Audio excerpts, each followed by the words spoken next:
What is up, everybody? Welcome to the Ham Radio Crash Course. Welcome to Saturday. Today we are going to be talking about my personal setup for lappy toppies. You guys take laptops into the field all the time, don't you? And most people use Windows. I certainly do. Although I've definitely used Linux and I've used my Mac. And there's all kinds of good options on those platforms as well, which we'll probably talk about in the future. It already looks like we've got a ton of people that are watching right now. So thanks everybody for clicking on the link, and we'll probably make this something that we come back to, again for Linux and again for Mac, but today, Windows, specifically Windows 10. So thanks, enjoy the memes as we get things kicked off.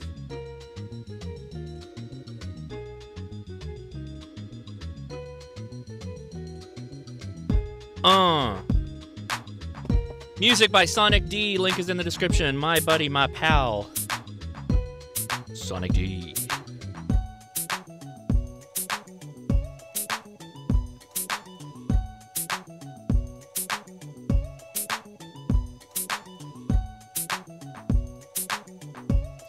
Hey, Don! What a great question, Don. And we're going to kick things off with answering it. So let's get started. All right, hey, how's it going, everybody? I'm Josh, KI6NAZ. Thanks for clicking on the Ham Radio Crash Course. Don, N5SKT, asked an amazing question. Yes, today is a Patrons Picks episode. So I get a big list of show topics. I put them all on Patreon, and I let the patrons vote. And today, they voted on what's my portable laptop setup. They want to know what I take out in the field and how I have it configured. And I've got a lot of comments, and they're going to be like, I think there's a lot of people, you know, that have been using laptops and computers for a long time for ham radio now. We've been doing it for a long, long time, but I would say the big resurgence in digital with things like FT8 kicking off and all that stuff.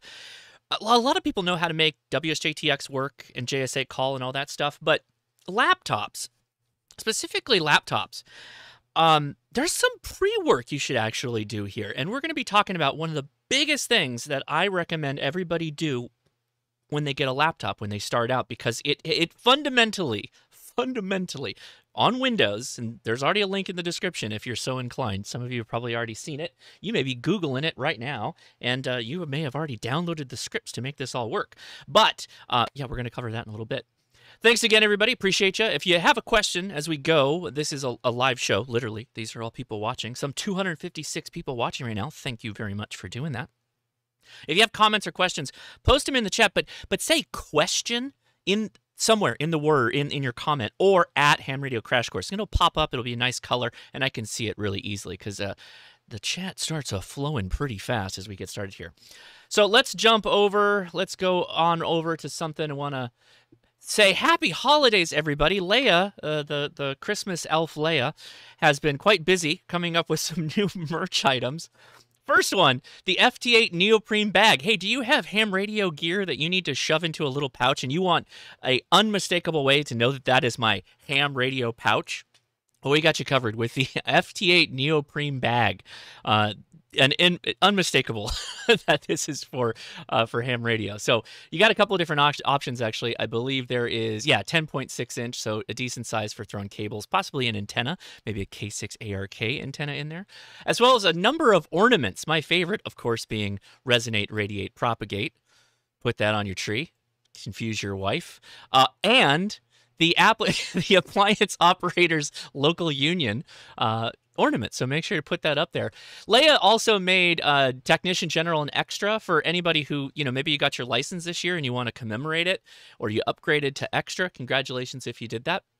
And of course, the FT8 stocking for shoving ham radio goods in there to tell your family to buy all the things and shove them in the FT8 stocking. But wait, there's more. She also made ugly sweaters. So Willet Antenna is one of them, and they come in a couple of different colors. So good job, Leia. A may your bands be merry and open shirt. Let's see if we can get that a little bit bigger. Can we? No, we cannot. May your band, and they're little elves with radios and all kinds of fun stuff in there. I don't know why this is not zooming, but it says, do you want to build a tower? It really has to be a tower. And there's a tower in the background with a snowman. And last but not least, Merry Christmas, you filthy haminal. So there you go. So very good, Leia. Nicely done. Merry Christmas, you filthy Haminal. All right. So anyway, links in the description, hamtactical.com. Helps support the Ham Radio Crash Course, and there you go. But we got some more things I want to mention too. So today I will be using the Evolve 3 Maestro laptop. And the reason for it is it's literally like the biggest piece of junk ever, right? It's not a good laptop. And that's actually kind of the point of this. Everything we're going to be talking about are changes and things you can do to make kind of bad laptops run a little bit better. And I'm going to show you the performance of what I like to call the Jankopotamus, because it is a piece of junk. Now, I'm only mentioning this because it's just an example of a slower laptop. You likely have a 5 or even 10-year-old laptop somewhere available to you that you can likely update the software on and be up, and running and not have a problem. Do that. Use a used laptop for most of what you need for ham radio. You don't need a brand new computer. The only thing that I would give a nod to is if you truly want to be in an environment where it could get wet, or you need something more robust, then look towards used Toughbooks. There's a plenty of them on the market.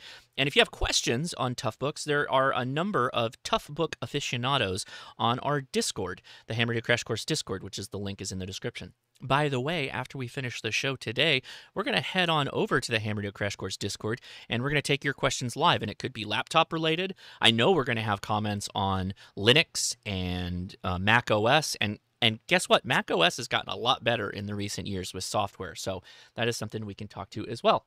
So right on. Now, the first thing, and this is the fundamental game changer when it comes to slow laptops. Link is in the description for this. This is the Windows 10 debloater. When I got the Jankopotamus, right, and I started it up, you will, and if you have one at home, you bought this $50, $60, maybe you even paid $100 for this laptop. Still a pretty good deal at that. It was probably just 100% pegged. The CPU utilization was probably just always pedal to the floor, 100% maxed out, and it just doesn't run that well. It's kind of slow. Well, a lot of that is because of Windows 10 bloatware that's on that laptop. So, great link here. Again, link is in the description. This is a script that you run in PowerShell, and it will vastly improve the performance of the Jankopotamus. It will improve the performance of just about any Windows laptop, Windows 10, of course, that you see. So, go do this. Now, I have two recommendations before. Well, one recommendation, one thing you have to do before you go do the bloatware. Oftentimes with older laptops, right, you dust off an old laptop, you start it up, and it runs for a while, and then you just get smashed with, hey, you got to go upload the new version of Windows, and the security patch is this, fix that, blah, blah, blah, blah, blah. It could take hours, in some cases, like a day of just going through this reload cycle of loading updates. Just do that. Go ahead and let Windows do whatever it wants to do. Get itself all squared away that it's not just constantly trying to reboot on you, and then run the debloater. The debloater is fantastic. I cannot recommend this enough. Follow directions to the letter, though. So I'm going to just say a caveat, right? If you don't feel comfortable in doing this, maybe find somebody who can help you out. Don't do this on your own if you're not comfortable, though. It can possibly damage your system, and literally there's a disclaimer. I take no responsibility for any damage you do to your system. So you probably do need to run like a backup, a save state of your laptop. If you don't know how to do that, that's probably also an inclination that you may want to ask someone who knows a little bit more about this stuff before you go into it.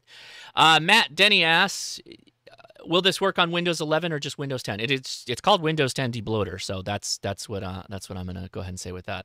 Look, Ray of Sunshine, you also asked this. I'm not the right person to answer that question. I have Windows 10 on the Jankopotamus, and that's what I did. Yeah, K8MRD, I'm scared if K8MRD is going to go do something like this. You probably can. It's not that difficult, but do follow the instructions to the letter, please. Please. Okay. There's other recommendation here. I have a link in the description to my Gigaparts page. The center of a lot of my interfacing of radios to laptop and et cetera, is using the DigiRig system, the interface system. There is a number of DigiRig devices, and what they are specifically is cable sets and different circuitry in them. So if you scroll down to right here, see all DigiRig products here. If you click on that, you'll get a nice page that just talks about all the DigiRigs that are available. So DigiRigs, what it does, and this is a really important aspect of this whole discussion, is that a lot of laptops are like, they've gone down to like one USB port. Things like the Microsoft Surface, right? It only has one USB-C port, and guess what? It needs that for both charging and whatever interfacing you want to do. So it's really advantageous if we reduce the number of cables we need to interface to any one radio to one, and in some cases, zero. That's going to give you the best results. So highly recommend the DigiRig for this. It really helps you kind of get down to one port going into the laptop, which will save your butt, or at least make things a lot easier, trust me. So, hey, Christiana, happy December, Josh. Thank you so much for the super chat. I appreciate you. I hope you're doing well, too. Hope you're feeling a lot better. What else? All right, time. I'm going to show you how this all works too, by the way. But I'm just getting the I'm just kind of getting all this stuff out of the way in the beginning as we get started. When you go portable, particularly if you're going to do digital modes like WSJTX for FT8, among JSA call, other things like that are time-based, right? 15 seconds on, 15 seconds off. You transmit, then you listen. Then you transmit, then you listen. Well, the only way that works is if we all use the same time source and our time is linked up, meaning your 15 seconds on is the same as my 15 seconds off, vice versa. If there's any lag up to like a second of difference, then we won't be able to make contacts between each other. So what you can do is you can go buy this cheap little $13 dongle, and I'm going to show you how to interface it with your computer. It's very easy. It does take I've found that the pay-for software that connects to this is the better way to go, but we'll talk about it. So it's a $13 dongle. The link is in the description for this. It runs off of one of the USB ports. So if you've filled up two ports with just your radio, meaning for sound card and then radio control, which we call cat control, then you're likely not going to be able to cram a GPS dongle in there. So DigiRig, that's the way to go on that one. Question from Don, can I buy one DigiRig and then just buy cables for your different radios? So kind of, sort of, yes, and I'll give you an example. Let me go back here to the web. Yeah, okay. So the DigiRig interface, for example, for the Xiegu G90 is the same box for the Baofeng. However, there are other units that are not the same, and they cannot be shared. So Lab 599 is unique. I believe the Yaesu is also unique. The best thing I did was actually just contact, and his name's escaping me right now, but go to the website for DigiRig, and you can contact him and say, hey, I have this radio and this radio. I'd like to have one box. What do I need? In some cases, you only need one box. In some cases, you may need two. So just G90 and Baofengs or Kenwood HTs, they will all work on the same box. So FYI on that one. But yes, then you would have to get the appropriate cable set, and you can buy those individually. Gigaparts has all the boxes, but they don't have like the one-off cables. So you have to get those off of the DigiRig website, at least from my experience. All right. Question, USB hub. Yeah, absolutely. It's just one more thing that you could forget at home. It's just one more thing that I don't like having. I like to streamline my stuff as much as possible. Okay. So KMRD is I'll try to do this as quickly as I can here. So when I just did this, and of course I forget. I don't know why GitHub is like this, but there's not just some screaming thing that says here is the link to go download the stuff. I don't know why they do that, but if you go to, let's see, where is it? Right here. So you go to code, you click on code, and you click on download zip, and there's your pop-up that you'll get to do that. Hopefully you're seeing that, KMRD, the big green code button. If you click on it, it'll say download zip, and download that somewhere, like your documents folder, make a debloat Windows thing, and that's how you do it. All right, Christiana, I got the one with the G90 cables for my FT891. So yeah, there you go. So G90 and the FT891, so Yaesu is probably the same box. Yes, I 100% agree. I don't know why GitHub is like that, but yeah, it sometimes does not make it easy. You have to be a software engineer to figure it out. All right. Anything else? Yes. One more thing. So to make all the GPS work, I'm not affiliated with this at all. I've just found that this is the best solution for it. So you're out in the middle of nowhere. You don't have Wi-Fi. Let's say you don't have cell phone reception, so you can't actually link your internet to your laptop and have your time update that way. So use the GPS system. It's something called Visual GPS, and that's what I've been doing for a long time. All right. So here's generally what a smattering of this I will take out into the field. The green bag is a Condor hydration pouch that the 705 lives in. This is my digi-rig right here for the HTs and the G90s. And this is a USB to Kenwood coaxial cable. It is a buck converter for USB to get it up to 12 volts to charge either one of my Kenwoods. And I carry either one of those, either the Kenwood D74, or the THF6. I happen to really like the THF6. That's this little guy. Discontinued radio, but the advantage of that radio is it's really small. It is tri-band. It is simple, much simpler than the TH74, which is also unobtainium stupid in terms of price. So keep that in mind. I will also give a big shout out to all you Jankopotamus users that have that are running the $60 laptop. Go get yourself a wireless mouse. I have the Razer Orochi.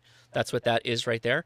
I really like this mouse. It runs off of either AA or AAA. It has both Bluetooth and includes the dongle that you can just shove into a laptop, and boom, there you go. You've got mouse capability. Because the Jankopotamus is garbage for a trackpad. It is absolutely garbage. But why am I like I'm talking so much trash about this laptop? Josh, why do you like this laptop so much? Because it runs off of 12 volts, right? So that's the reason.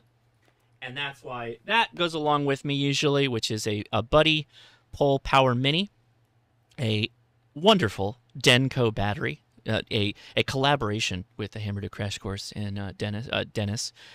And it's a really nice battery, packs flat. And then a series of cables for doing both solar and then charging either my Kenwood, which runs off the same plug, my Jankopotamus, or a true SDX. All uses the same power connector. All right, so let's dive into this a little bit, and I'll show you what this looks like. So, this is also sometimes taken with me, but not so much anymore. This is a Mobi-linked TNC, also completely unobtainium. I'm flexing hard today between the 74, the Mobi-linked, and the Flipper Zero. Oh, man. Okay, so I've already got the GPS dongle connected. You can see the little flashing light. It means it does have a lock on GPS. I do have the 74 connected, so he can just hang off to the side here, and that is turned on for Bluetooth. I would normally use this cable set if I was running off of the Kenwood THF6, which, again, if you can get one of these and it's under $300, I would recommend it. This is a really good little HT. You could probably get them for much cheaper than that now. So, all right, let's get that out of the way. Okay.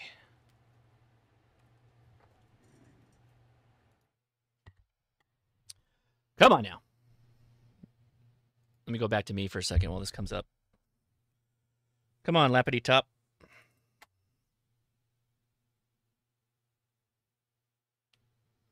I'm trying to awaken the Jankopotamus here. He's been sleeping for a little bit.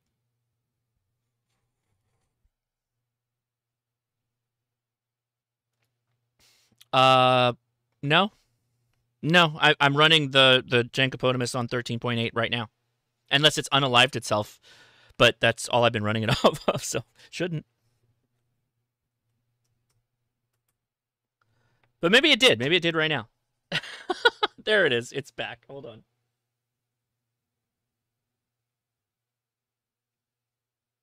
All right, so a couple of things to show you. Let's go ahead and go back over to this guy. Nope, wrong one. There we go. All right, so we're looking at my Jankopotamus screen right now. I wanted to show you this, the first thing. Oh, where is it?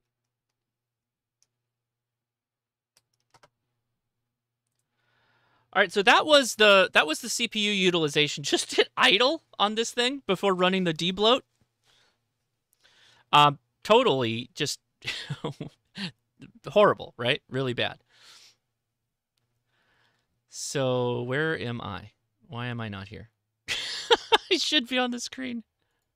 1 second. There I am. All right. Let me get me out of the way here.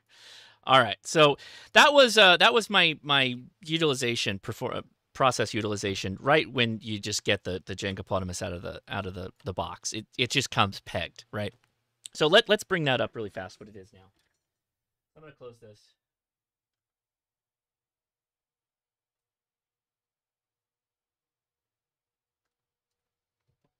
And I do have some stuff running in the background, but let's just see where we're at right now.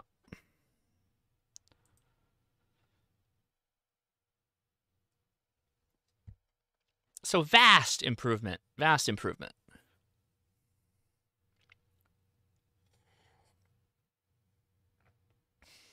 I mean, that's just like crazy. So that's after the debloat.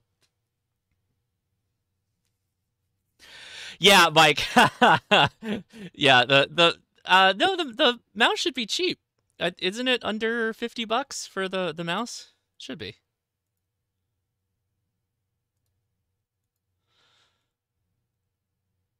But yes, the Orochi is a more expensive mouse, but really capable because it runs off of all that. Anyway, so I just wanted to show you that right up front. So okay, great. So you already saw that we've got the flashing dongle there for time. So let's go ahead and show you what that looks like. I'm gonna get out of here, and we're gonna go bring this up. So this is what the sync time looks like. This is the visual GPS software, and I could go to the GPS status tab and show you, but then it's gonna give you like exactly my grid square location, which we're going to skip on for today. But if you're so inclined, it does show you what satellites you're linked up to and all that stuff. But yeah, this is a really accurate time source, and you basically just connect that dongle and leave it alone until it starts flashing, and then you run this software, and it just auto-locks itself up. There's nothing more you have to do except go to Settings, which I'm going to slide over just a little bit to make this easier for me. Go to Settings, GPS, set up communication, and give it the appropriate port. In this case, mine is COM19 USB serial device. And that's where we're going to take a bit of a stop here. And I need to explain some things to folks who may not use computers a lot. I need to really introduce you all to the world of the device manager. So I'm going to remove myself for a second because I'm blocking the task manager, the taskbar. So down in the bottom here, I've got this little icon. It's called Device Manager. And you can bring this up by just hitting your Windows key, right? Hit your Windows key, and then just start typing what you want. So device, right? If I type device, you see Device Manager. By the way, everybody should be using Windows this way. Don't use your mouse and dive through all this stuff. Just start typing what you're looking for and pull it up. So for an amateur radio operator, Device Manager is your best friend. It is the thing that you're going to be playing around with the most, and it's often the thing that's going to get you out of any issues you're having. And specifically, you're going to look at this ports item right here, right? So everything that is connected to the device via USB is likely going to show up in this ports section. And sometimes, like in the case of my Kenwood D74, it provides serial over Bluetooth, and that's literally what it says. It says standard serial over Bluetooth link, right? So any port, call it an input-output port, is going to show up in this ports field.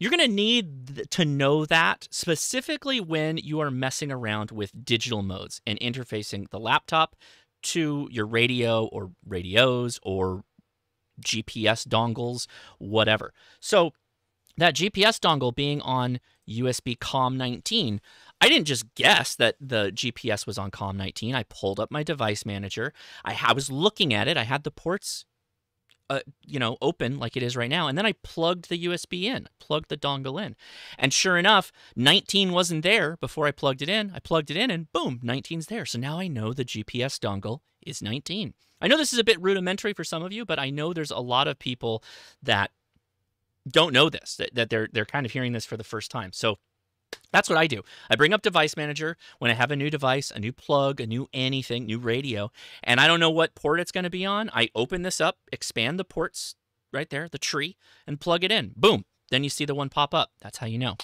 Now, if you just know the port number, that's part of the battle. But I'm assuming also your software is going to ask you, hey, what's the baud rate? What's the speed at which these devices are talking over serial? And that's where the next thing comes into play. If you right-click on the device, so for instance, our GPS, and you go to Properties, you get a new window here. And under Port Settings, hey, look at that. Bits per second, 9600, data bits 8, parity none, stop bits 1.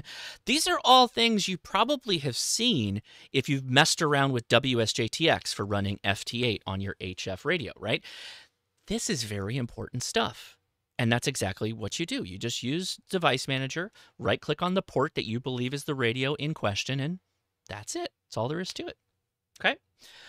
Very important stuff. Device Manager should be one of the first things you start your computer when you're mucking around with something that you've never mucked with before. Bring up Device Manager, plug the port in, boom, you got that information.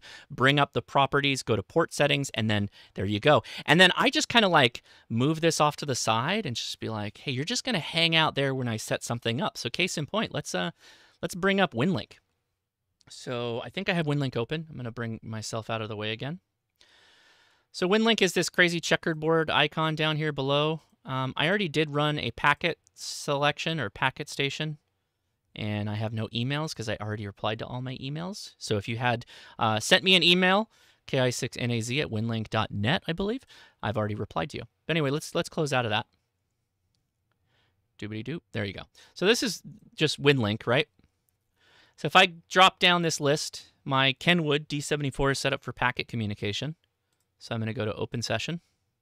I'm going to go relatively quick because we got a couple of things to go through here. What? Get out of here. There we go. So there we go. We got a screen that pop up. I'm going to slide over here. I'm going to go to Settings. And okay. So we're looking at COM 19, but it says COM 15 over here. What's up with that? Well, let's get out of here. Go back to Device Manager. Bring up COM, what did it say, 15? Yeah, 15. Go to Properties. Port Settings. And hey, look at that. So we're going to see some overlap, but in one case, you see 9600. That's what the port says, but the serial port's set to 19200. Wow, okay, what's up with that? Well, that just means that WinLink and the Kenwood doesn't care as much about that kind of stuff. So if you want to take a screenshot of this for all you Kenwood D74 users, or somebody that has a KISS TNC, this is how I have it set up for HTs. Now, I'll flip it over here for a second, just so I can talk to this. So generally when you're out in the field, you may not have a full-size antenna, so I'll take the MFJ Long Ranger or the Smiley telescopic 2-meter only antenna, and I can do okay if I've got some good elevation. But if I'm in the suburbs, this isn't a great solution. I end up going with something more like a J-pole that I can hoist up into the trees a little bit if I'm at a park or whatever. But today I'm just connected to my vertical that's on my roof outside, and that seems to work pretty well. All right, so I'm going to cancel because the settings are the same. I don't want to change anything. And I'm going to go to channel selection. By the way, WinLink is what I use a lot when I'm out in the field. And I'm just going to take this guy. He's at 145.030. Right? And we'll take a check. Because generally, radios, VHF, UHF handhelds, they don't have CAT control, which is computer assisted terminal, meaning your computer tells the radio, go on this frequency right now, go do it. In the case of VHF, UHF packet, we generally will key the radio up to that frequency, and then we'll just say go, and then the radio will be toggled on its own. So if you see in the background 145.030, you can see it on the 74, so we're good. All right, so we're on the right frequency. I'm going to hit start, and we'll see some stuff happen here on the screen, maybe. Oh, no, we're not. Hold on. There we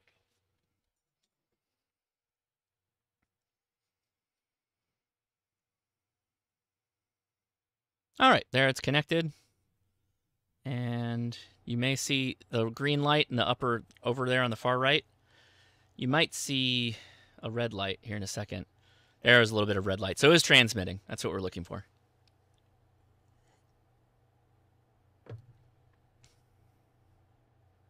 Yeah, make sure you ask questions in the chat. I'm not seeing any questions, so I'm assuming everybody understands every intrinsic thing I'm doing.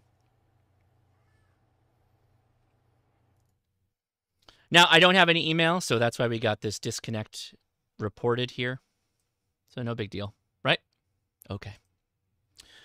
All right, so that's pretty much what I do for WinLink. Oh, wait, did we get an email? We did. Somebody's watching live. So let's reply to this. Okay? So we're going to right click. We're going to go reply. And I'm going to say thanks for watching. 7-3. And we're going to post to Outbox.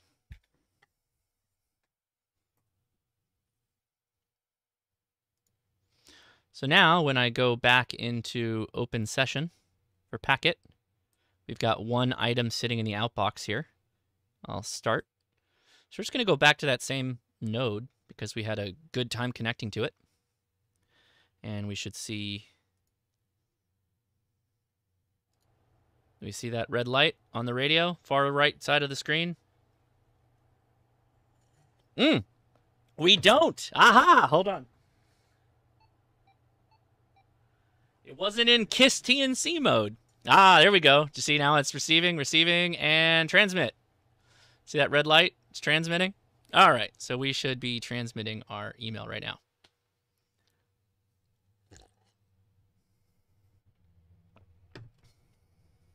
And we're sending.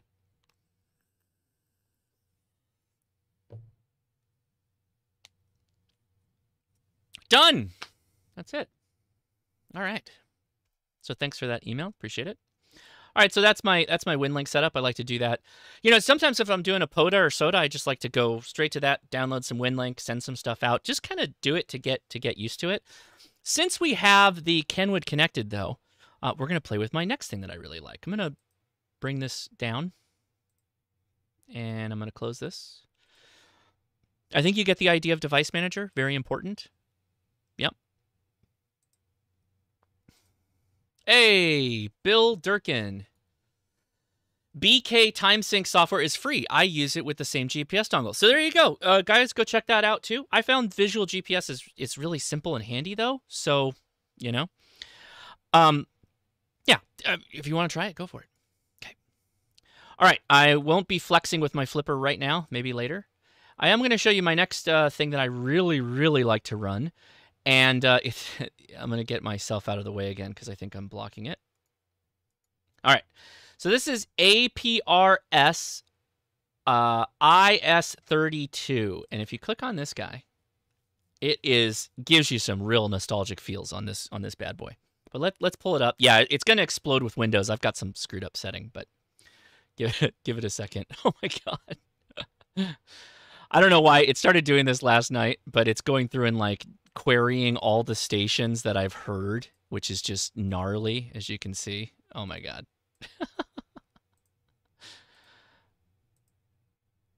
But this is a very good app. And by the way, I'm going to be on KI6NAZ-7. So if you want to hit me up, go ahead and do that. So right now we've got no configuration, no connection. I'm going to show you my overhead setup again. Hold on. So let's put the Kenwood into APRS mode. So I'm going to go to list. It says KISS. I don't want that. APRS 12. So that means 1200 baud APRS. Let's see. Budget Bonkers asks, what do you have set on the HT for input? Vox, laptop, DigiRig. How does it receive signal to send out? So this is the Flex. It's Bluetooth. But since we're here, let me show you. So the Kenwood is just absolutely overkill, right? Because it's like $800. Don't buy it. But with this guy, I can do the same thing. You just set him into TNC mode, and you run a DigiRig. And this is the DigiRig. It has a single USB-A port, USB-C on the little box here. And I have it labeled HT and G90. And then on the other end of it, I have the Baofeng / Kenwood cable. And you can see I've already carved on it so it fits into Baofangs. But yeah, this just goes into the Kenwood, and that's all there is to it. All right, so give me 1 second here.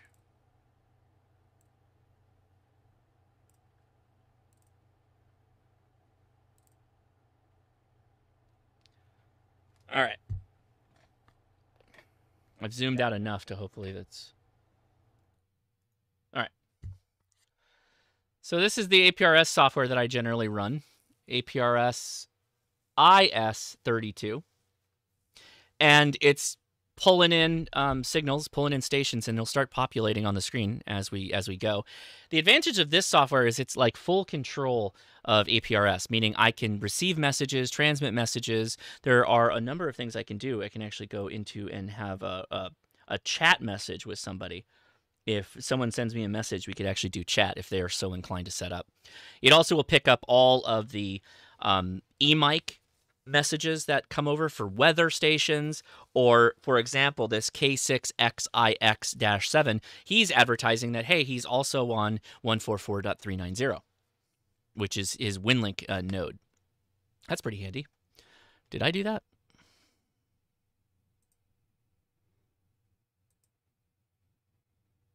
I don't know what I did. I clicked something. Anyway.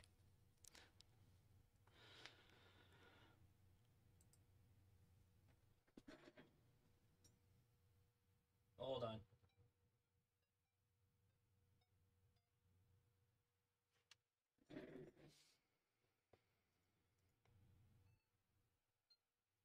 There we go. Of course, I clicked on something, and now it's freaking out. But so now we're starting to receive signals, which is what we want. There we go. Let me back it out enough.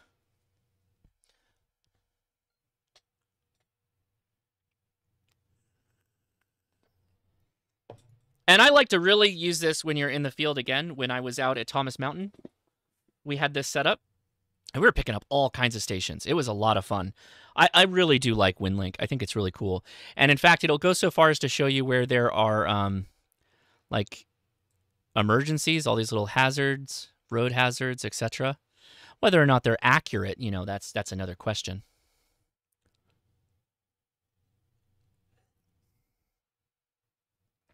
Ooh, that's a great question from Chief Vince. He asked if the quirky, cheap Launch UV98 APRS radio will link up on the Evolve. I don't know. That's a great question. I'm not sure. You know, you could do what I'm doing right now with the Baofeng, though. So APRS is it's very easy to use. You can use that that same DigiRig cable to do it. You don't need anything more special than that. So yeah, we're seeing beaconing, of course, but I think you hopefully all know, and I'll repeat it again just for everybody that's watching me for the first time here, that APRS is way more than just the beaconing of your location. In fact, for people that are kind of like me, I don't really blast out my location. I use it for messaging, and you can easily message somebody. In fact, if somebody wants, they could message me right now, KI6NAZ-7, I believe, or try just KI6NAZ, and see if you can message me right now, and we'll see if we can take a message live. Let's see.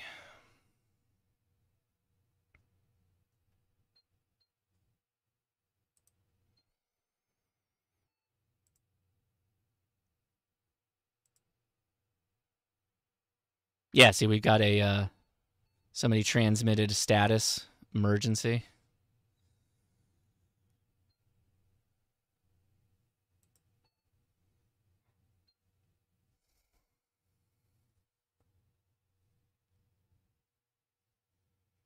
There's somebody else that's advertising the frequency that they're on. They happen to be on 70 centimeters. Hey, that's a great question. Lonnie, yes. So, yes, I have. I have tried Pinpoint APRS. And the reason why I use this over Pinpoint is Pinpoint has some kinds of problems dealing with the Kenwood TH-D74, which for me, it's really just a simplicity point. I could probably get it to work fine with the THF6, but yeah. When you got the 74, you generally want to use it.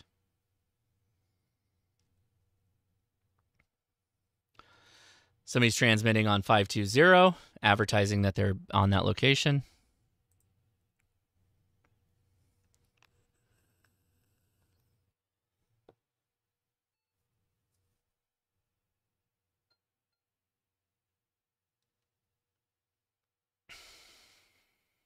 Nobody's got their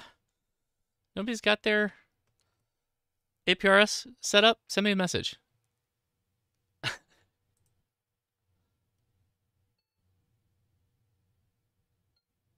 Anyway, I can let you guys play around with this on your own. Chris, KI7JOM, sent me a message. Did it go through? Because I don't see it.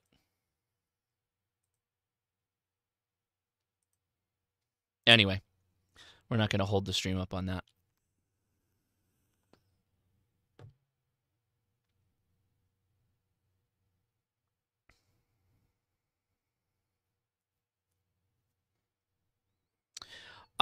So Rexy Doot says, I'm new to this. How would one get into stuff like this? Yeah, you buy the equipment. That's kind of what we've been talking about. You likely will have to use a radio like a Baofeng or a Kenwood of some kind and interface it via something called a DigiRig. That's what I showed earlier in the video. So if you want to back up a little bit, you can go check that out. And then you use a piece of software called APRS IS32. I like it. It's a bit older looking. I'll give you the quick download on the configure here. If you go to configure general, you can provide a bit of information like your call sign. You kind of have to have that.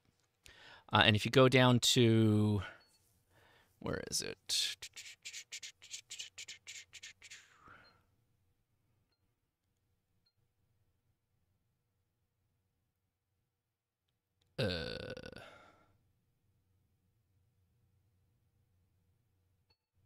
Ports, that's it. Okay. You go to new port, or in my case, I have the D74 set up.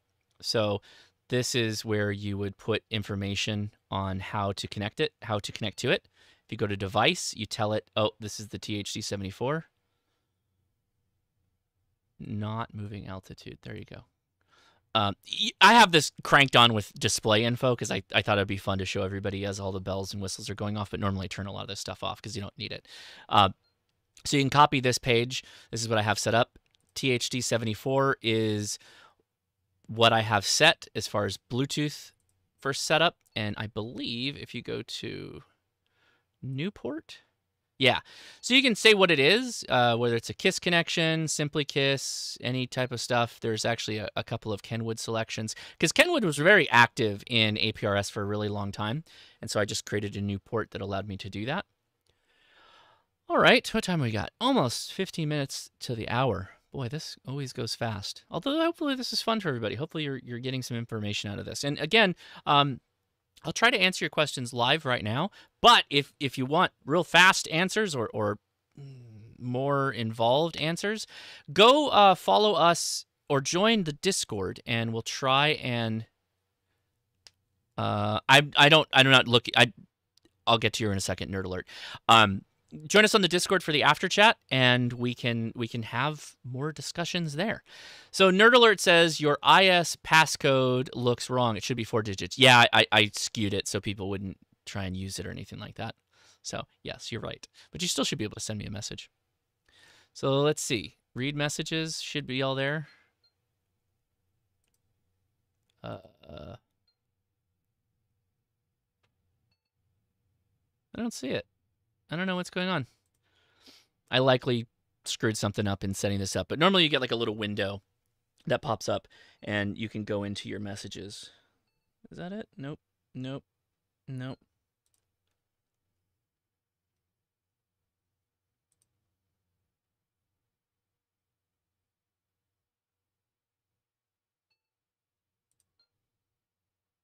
Nope.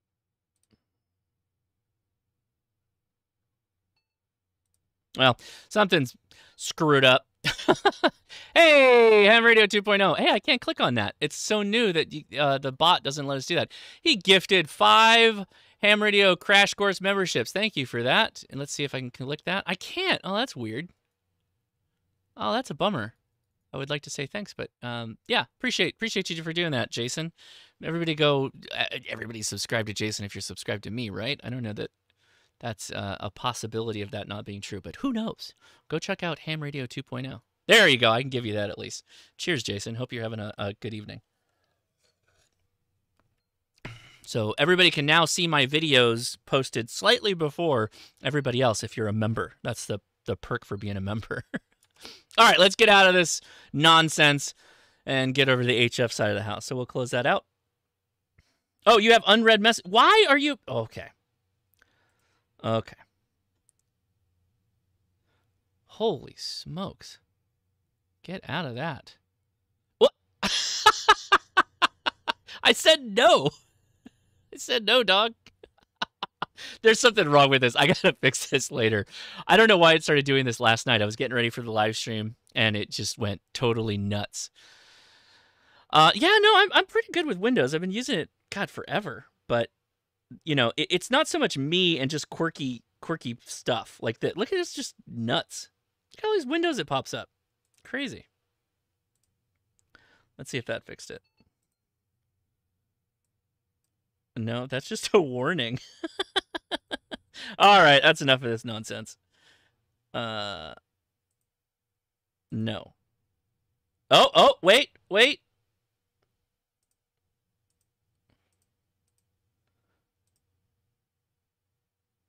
70. Oh, we found it. There we go. Thanks. Wait, wrong one. Hold on.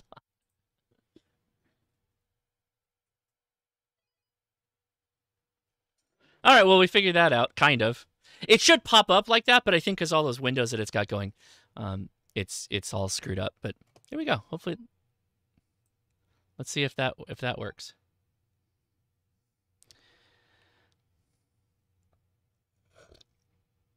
So that was a 73 from Arizona. By the way, I'm probably going to do a deep dive on this application sometime in the future to kind of break down how to set this up more accurately and then go through all the features that it has, particularly the messaging, because you can do a ton of fun stuff with this.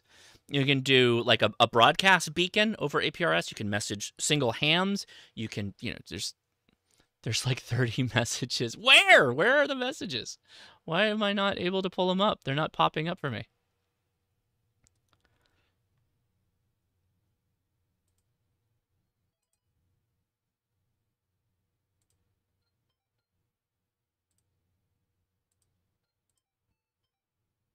There we go. There's another one. Good evening. So many messages are coming in now. Why wasn't this doing this before? Hello from Pasadena. Oh, that's a direct connection. I don't know why they all came in right now. I think it was just the That's hilarious. Look how many are coming in. Good evening from KD2LBM. Thank you very much. Appreciate it. Hi from KK7JDJ. Whoo, buddy. That's a mouthful on CW. That's hilarious. We could... Don't read this from KM7C. Okay. I won't. There's got to be a way to display messages easier. It used to pop up when you hit read message, it would pop up the whole thing, but now it's not. They're pending messages. Can we, thanks. Okay. Retry. Okay. Good enough. All right, we're going to leave it at that. Thanks everybody for sending messages. Appreciate you. Yes, we'll catch up with those. You have unacknowledged. Yes. Sorry, everybody. Sorry. Okay. All right, let's get out of that. What else? Ham Radio Deluxe we'll get to in a second. Okay, so let's go back over. Running out of time here, but that's okay. We always are. So we're going to leave the Jankopotamus here running. We're going to turn off our Kenwood friend. We're done with this guy. And we're going to get our 705 connected. And for this, I mean, the reason why I use the 705 is the single cable, right? That's the reason why we all kind of do that.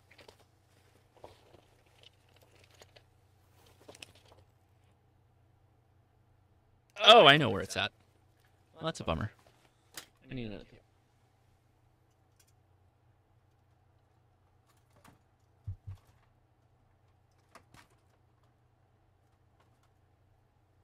I am working on another video, and I have the USB cable for the 705 connected to a very special computing device that we're going to talk about in the future.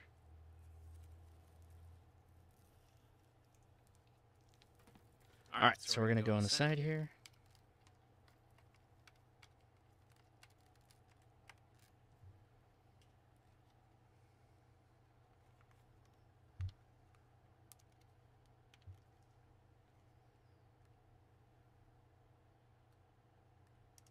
All right.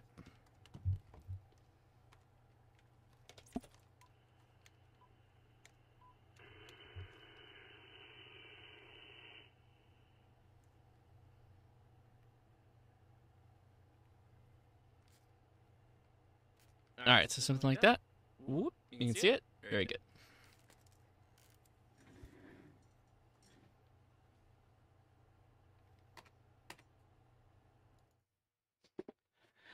All right, get me out of the way for a second here.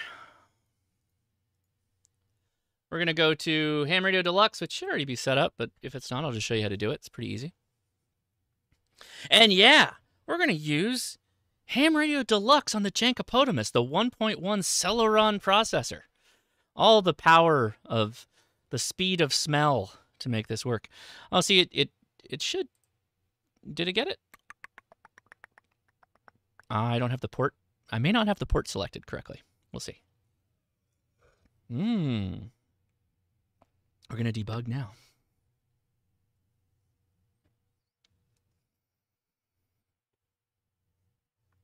This is probably better for everybody by showing them what it looks like when it fails.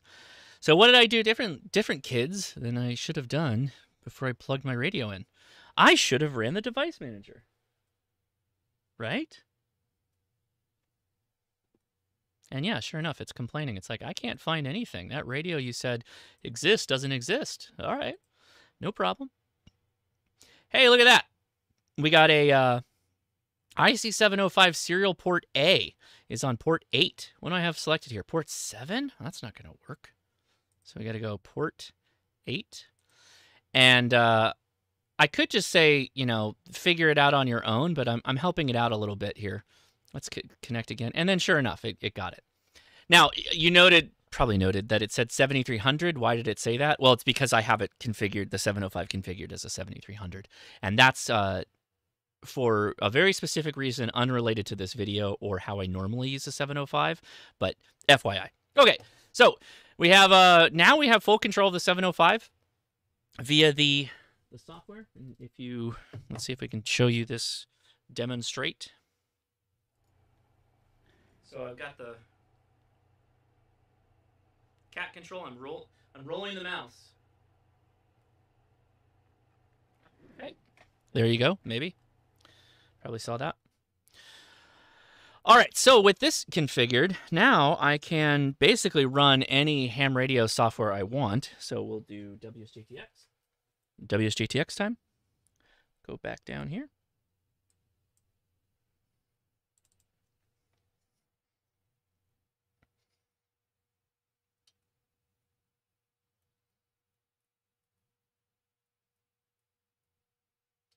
This is probably going to freak out because I probably have it configured as something else. So let's go to configurations. And, well, hey now, this isn't any of my configurations. What is a man to do? Well, let's just clone the configuration into something new. So we'll go back up here. Now we've got this copy. Let's rename this to HRD for Ham Radio Deluxe. I keep doing that. Okay.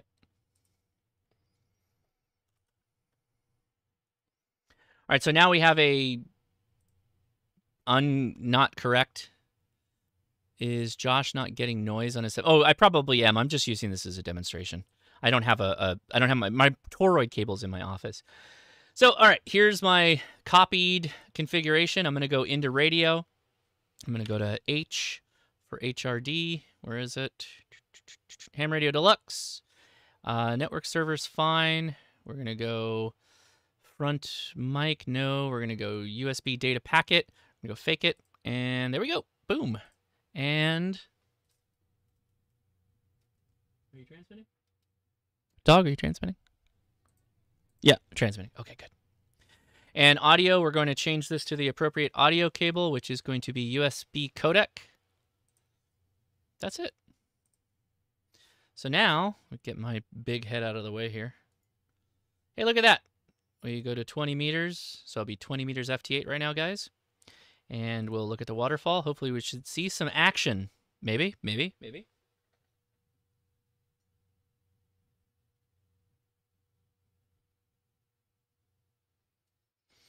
Oh, that could be why. Hold on. I'll show you this live, too. All right, something on the 705 that sometimes happens. All right, we're going to go to menu. We're going to go to function. USB power input. Turn that off. All right, good. We got some noise, that is true. I could... Do I have a toroid around here? I do. In fact, I'll grab one and we'll do that live. What time is it? We're almost at the end anyway, but... Let's go back. Okay, so we are getting some activity, so that's good. Let's see if we got decodes. We do. So let's fix that noise problem though. Can the audio go through computer? Help, computer. Can the audio go through the computer? Well, the computer that you're watching me on is a different computer than the Jenkapotamus. I have that going through HDMI. Yeah, so I turned off USB power on the 705 via the USB cable, but there's a better, more, I don't know, reliable solution, and I'll show you what that is right now. Let's do that. Let me go back out here. All right, hold on.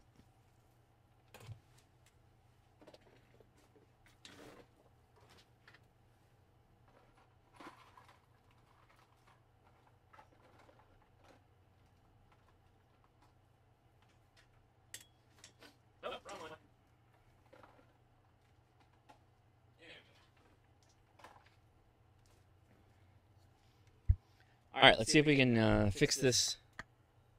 Let's see if we can fix this live. Oh, you guys, hold on. How's that? Is that better?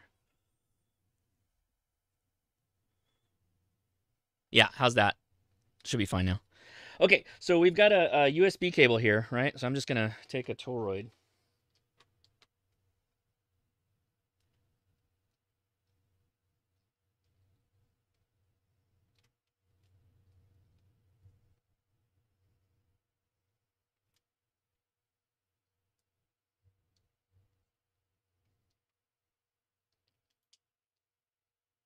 And voila, done.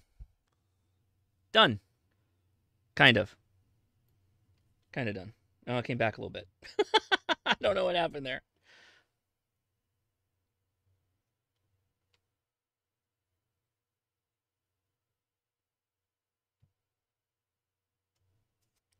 Well, regardless.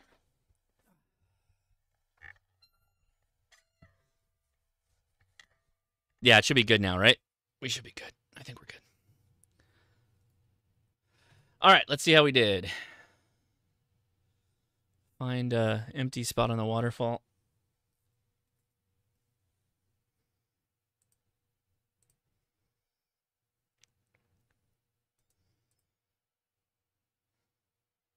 Look at that. Nailed it.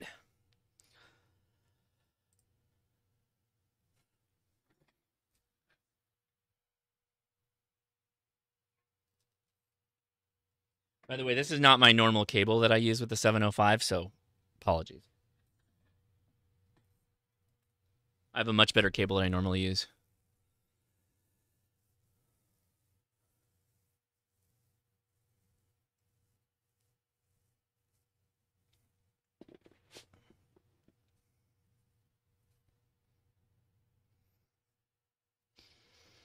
All right, how do we do?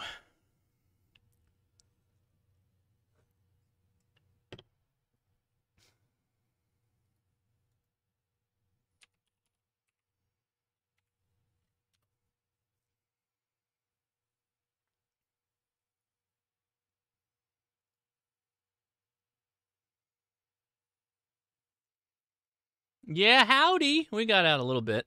That's all. I was just showing you as a demonstration more than anything.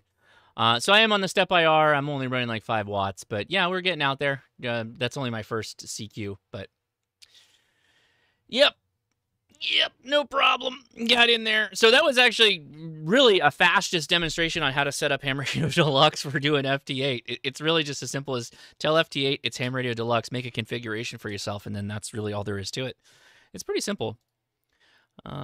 There it is. Hey, we got from WWOK or WW0K. Hey, all right, -10. I'll take it. And that's it, guys.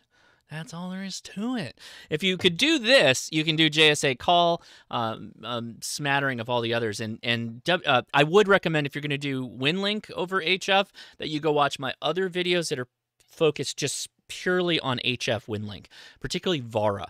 That is a fantastic mode, but there is more to setting it up than simply WSJTX and FT8. All right, guys, I think we're going to wrap things up. I would like to remind everybody, this is a cordial invitation from me to you to join us over in the Discord, okay? We're going to go have some fun, talk about radio, answer your questions, because that's the goal of us out on the Discord, is to try and help people who are starting out in ham radio and just make sure that they kind of get their feet under them in the best way possible. It doesn't really matter what you want to do in ham radio. We got somebody in there who knows something about it. Really, we just kind of need to know what your goals are and what you're trying to attempt to do, and we'll do our best to help you out. So consider following the link in the description. Got to say a big thank you. This is a Patron Picks episode, so big thank you to the patrons.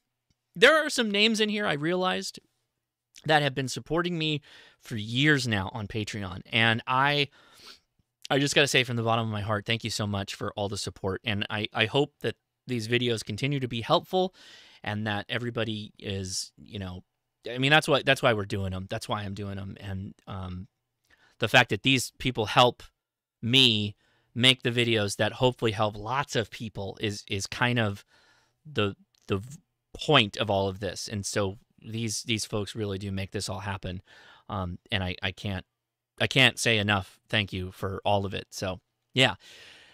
Man, so hopefully this was good. I feel like we didn't get a ton of questions towards the end, but I hope that with the links in the description and some of the other recommendations, you too can start a wonderful, happy journey with a portable laptop that you can take in the field. Of course, you may not be able to get yourself a Maestro, and I apologize for that.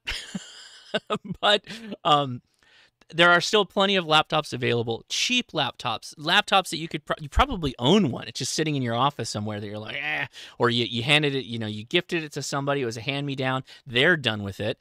You could take it back, de-bloat it, you know, load all the Windows on it, let it, you know, Windows update, de-bloat the sucker. Thanks again to the homebrew crew as well. And you could have a fully functioning, easy laptop. Yeah, just de-bloat it. De-bloat it is the trick, and I can't wait. We're going to hop into the Discord right now. Well, with bated breath, I'm worried. We're going to find out if K at MRD was able to de-bloat his Jankopotamus. Somebody asks, how do I get in the Discord? You just take the link in the description. It'll say follow me on Discord. You join us there, and then on Discord, okay, it's really simple.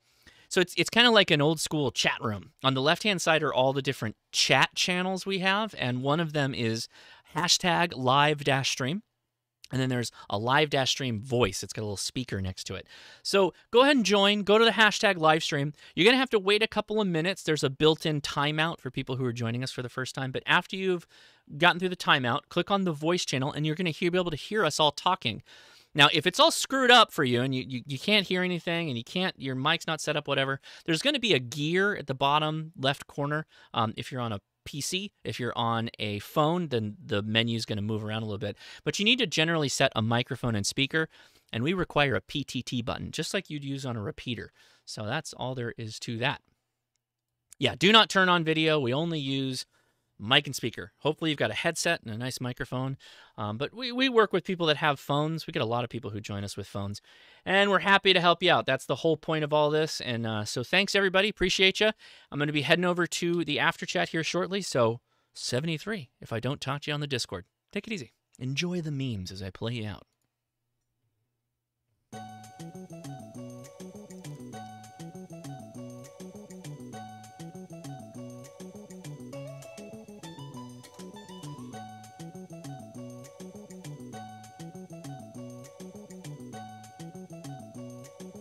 Hey, FDS man, we don't require phone verification. That is Discord. You're not giving me your phone number. I don't want your phone number. That is a Discord thing. Discord is a service. It is not mine. I don't own Discord. So there you go.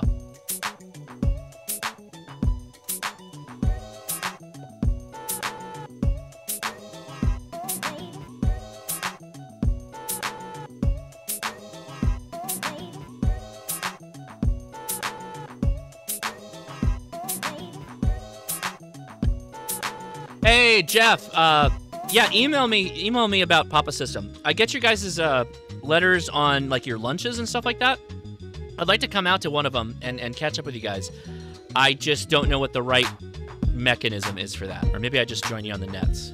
I know you guys run them all the time. Anyway, hit me up on email, josh@hamtactical.com.